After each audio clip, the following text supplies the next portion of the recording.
Sa ibang balita, masusing iniimbestigahan ng Philippine National Police ang report na umano'y kumikilos na sa Metro Manila ang teroristang grupong Maote. Ito ay matapos na maaresto ang isang hinihinalang miyembro ng grupo na nakabase sa Lanao del Sur. Ang ulat mula kay Kirby Cristobal.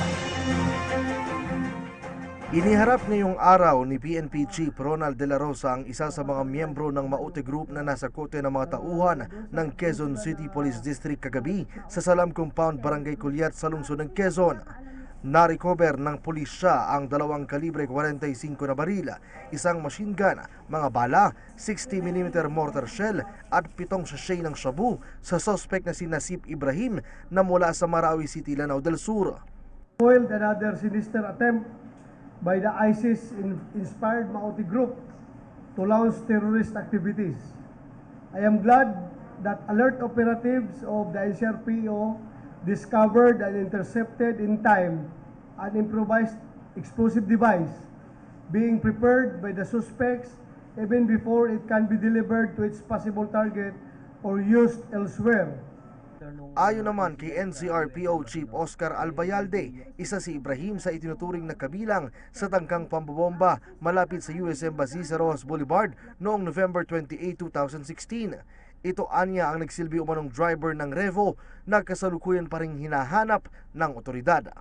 Siya ang nagbibigay ng parang shelter dito sa mga nahuli dun sa 4 dun sa US Embassy.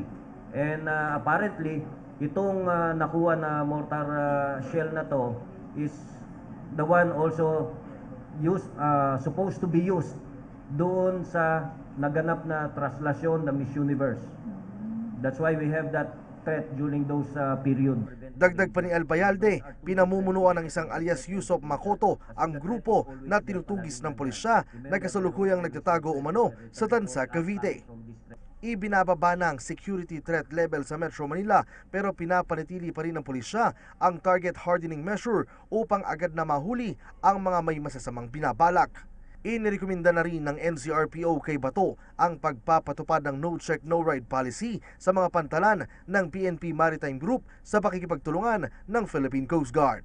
Pinawi rin ng hepe ng pambansang pulisya ang pangamba ng publiko at maging mapagmatyag sa mga kinikilos ng taong nasa inyong paligid.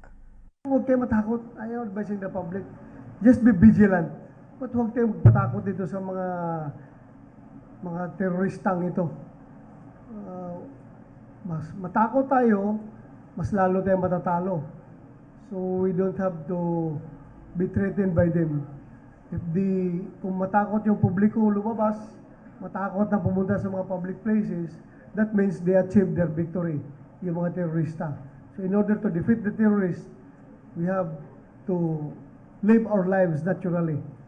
Isnabi natin sila, pero alerto tayo. Mula sa Campo Crame, para sa PTV News, Kirby Cristobal.